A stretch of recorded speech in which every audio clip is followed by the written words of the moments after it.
Estamos de volta então com o nosso programa Família Consagrada aqui pela TV Imaculada Conceição. E este é um momento muito especial do nosso programa, porque é um momento de agradecer a você, Milit, pela sua fidelidade com a nossa obra de evangelização. Muito obrigado por tudo aquilo que você tem feito por este trabalho. Como você sabe, a TV Imaculada Conceição não transmite nenhuma propaganda comercial. Você que acompanha a nossa programação já deve ter percebido que você não vê nenhum comercial, nenhuma propaganda comercial. E você que ouve a rádio também não deve ter ouvido isso também. Por quê? Porque nós utilizamos todo o nosso tempo para evangelizar e anunciar o Evangelho, seja através da TV, seja através da rádio e também através do nosso canal na internet, através da revista Milit, enfim. A Milícia da Imaculada continua evangelizando. E é graças a você, a sua fidelidade, ao seu compromisso com esta obra de evangelização, que nós continuamos este trabalho tão lindo de anunciar as sementes do Verbo a tantos e tantos corações. Muito obrigado por tudo que você tem feito pela Milícia da Imaculada.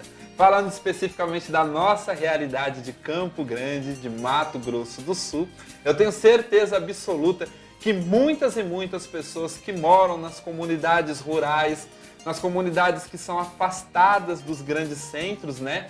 Comunidades que não têm acesso, por exemplo, à participação na Eucaristia diária, quando tem lá uma vez por semana, mas eu tenho certeza que o sinal da Rádio Imaculada Conceição, que o sinal da TV Imaculada Conceição chega a esses lugares e a fé dessas pessoas é alimentada através dessa programação. E é graças a você que isso é possível. Obrigado, conte sempre conosco, nós estamos aqui rezando por você e agradecendo a Deus pelo dom da sua vida e da sua fidelidade também.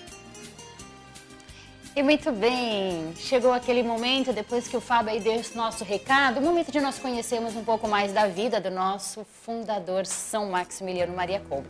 Como eu disse no começo do programa, foi até providencial, estamos começando o mês de outubro e hoje nós vamos falar exatamente sobre uma grande missão realizada por São Maximiliano Kolbe.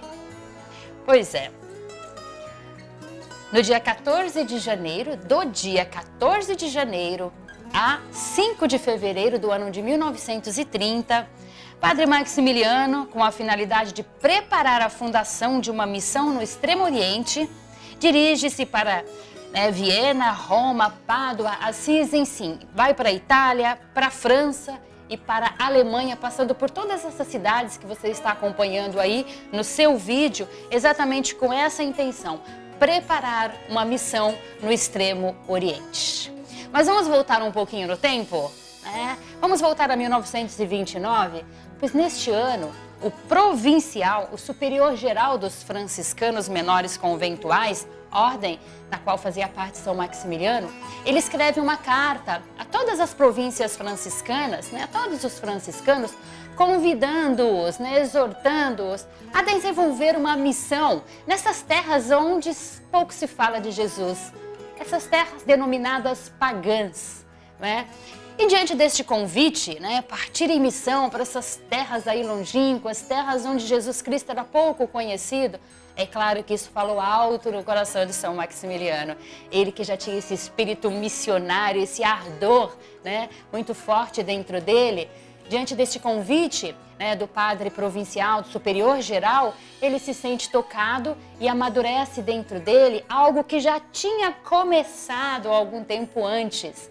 Certa vez ali em Varsóvia, ele encontrou um grupo de universitários japoneses, E ali, mesmo sem falar nada de japonês, com uma palavrinha em francês, uma em inglês, algumas em latim, ele conseguiu se comunicar com esse grupo e ficou muito feliz, Deu um punhado de medalhas milagrosas para este grupo e em troca recebeu, pequenos elefantinhos de madeira, que é um amuleto, o símbolo deles, enfim, E fizeram essa troca. E São Maximiliano, muito provavelmente a partir deste encontro, vai amadurecendo no coração esse desejo de entrar em contato com os japoneses. E diante do convite, então, do superior geral, digamos que esse sonho toma forma. E ele, então, vai procurar o seu superior, E vai, então, expor o seu grande projeto, o seu grande sonho, de ir então em missão para o Japão, né? É lógico que o superior fica um pouco assustado, afinal, como partir assim? E vem aquelas perguntas muito básicas. Você tem dinheiro? Né? Conhece alguém lá no Japão que possa ajudar? Fala japonês? É óbvio que diante dessas perguntas, as mais óbvias, claro, São Maximiliano disse que não, né? Ele não falava japonês, não tinha dinheiro e não conhecia ninguém lá no Japão, mas com a ajuda da Imaculada, ele conseguiria. E é lógico que apesar da audácia aí do seu projeto, né, o seu superior fica admirado com a confiança dele, né? E resolve não decidir sozinho este grande passo. E então, São Maximiliano vai para Roma, já em 1930, para falar então com o superior geral. E aí então apresenta o seu projeto, né, com autorização do superior local, vai até o superior geral e apresenta o seu sonho, o seu projeto de ir até o Japão. Parecia realmente uma loucura, mas como eu disse, mais uma vez, o superior geral, diante daquela fé inabalável, daquela confiança que São Maximiliano expressou, não teve como não aceitar. E ele então aprovou os planos de São Maximiliano. E aí, né, ele vai então, como eu disse, parte então naquela data ali que a gente viu, de 14 de janeiro a 5 de fevereiro, viaja para a Itália, visita várias cidades, né? Depois ele vai para a França, para a cidade de Marsella, para se informar sobre as formalidades desta viagem, o que precisaria e tudo mais. Depois vai até a França. Passa por Lourdes, claro, para pedir a bênção da Imaculada, pedir a proteção dela para esta missão. Depois, estando em Lourdes, ele passa também na Rua do Bac, em Paris, que é onde, né, Nossa Senhora aparece, então, para Santa Catarina Labouré, presenças muito marcantes e importantes. Depois ele vai para Lisieux também e ele pede, então, claro, a bênção de Santa Teresinha, a proteção, a mediação dela, ela que é a padroeira das missões, né? E depois vai para a Alemanha, onde compra então novas máquinas tipográficas para enriquecer aí a sua casa editorial. E depois, finalmente, chega aí então esta grande data, que nós vimos aí no slide anterior, no dia 26 de fevereiro de 1930, finalmente, depois de toda a preparação, chega o grande momento. Os primeiros missionários, né, Padre Maximiliano, Frei Zeno, Frei Hilário e Frei Severino e Frei Sigismundo, partem então de Niepokalano para o extremo oriente. Eles se dirigem então novamente para a Itália. Da Itália, fazem os últimos preparativos e vão para a França, para Marsella, de onde partem então, né, com destino ao Japão. Mas antes de chegar ao Japão, no dia 12 de abril, então eles partem dia 26 de fevereiro para a Itália, depois dia 7 de março parte de Marsella, em abril, dia 12 de abril, quase um mês de viagem de navio, chegam então na China, né? Pois é, olha como São Maximiliano era. Ele então desembarcou ali na China já com a intenção de sondar o território, né, com a possibilidade de fundar ali também na China uma cidade da Imaculada. O objetivo era o Japão. Mas, já que estava ali de passagem, não custava dar uma pesquisada, né, sondar o território. Porém, diante de tantas dificuldades que se apresentaram, ele acabou desistindo. Ficou ali por uns dias e depois partiu rumo a Nagasaki. Mas não sem deixar ali 2 dos seus frades. Eram em 4, com ele 5. Ele deixou 2 frades ali, porque ele não desiste facilmente. E ele queria então, não é, Fábio, pelo menos, não é possível fundar uma cidade da Imaculada, pelo menos uma revista mariana aqui na China.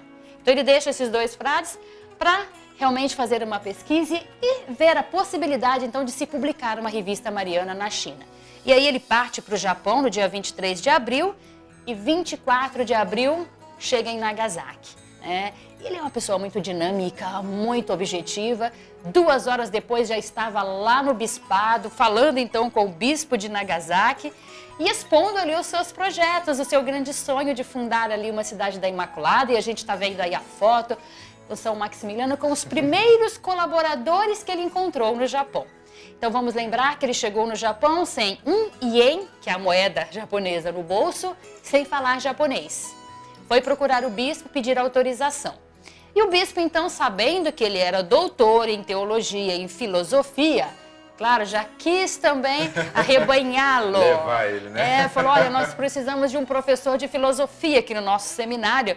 O senhor poderia dar aula? E São Maximiliano responde, claro que posso e com muita alegria. E vamos fazer assim?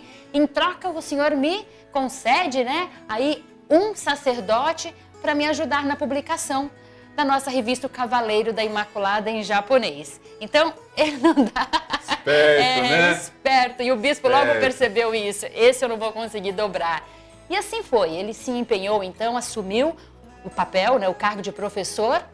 O bispo também, da sua parte, o ajudou, designando pessoas para que pudessem ajudá-lo aí na edição, então, na publicação desta primeira revista. Era o começo de uma grande aventura e a gente vai conhecer mais nos nossos próximos programas. Mas só para a gente finalizar, sabe qual foi o comentário do bispo, Fábio? Assim que São Maximiliano expôs todo o seu projeto, alguns dias depois, conversando com os seus sacerdotes, o bispo de Nagasaki disse, né?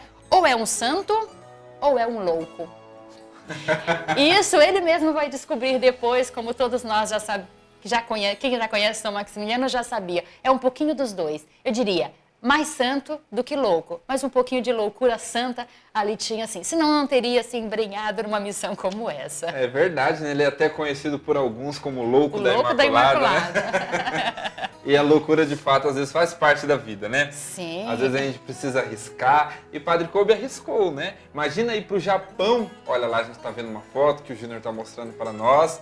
Né? Imagina você ir para um outro país onde o idioma é completamente diferente do seu, sem ter nenhum tipo de dinheiro, nada. Porque a gente sabe que, querendo ou não, o dinheiro dá uma certa segurança, né? Lógico. E ele não tinha nenhum tipo de segurança, nem falava japonês, nem tinha dinheiro, mas ele tinha a confiança e a fé. E isso foi tudo que levou ele, né, Marlete? É um exemplo para nós, né, nos dias de hoje, né? Pra gente também, né, dar o nosso algo a mais, né? É isso aí, Fábio. Que coisa bonita, que o exemplo de São Maximiliano nos ajude, né, a sermos audaciosos, a sermos um pouquinho loucos, sim, porque essa loucura, às vezes, é bem fazeja aí para realizar a vontade de Deus. Vamos para um rápido intervalo e já voltamos para rezarmos juntos a coroa em louvor a ele, a São Maximiliano.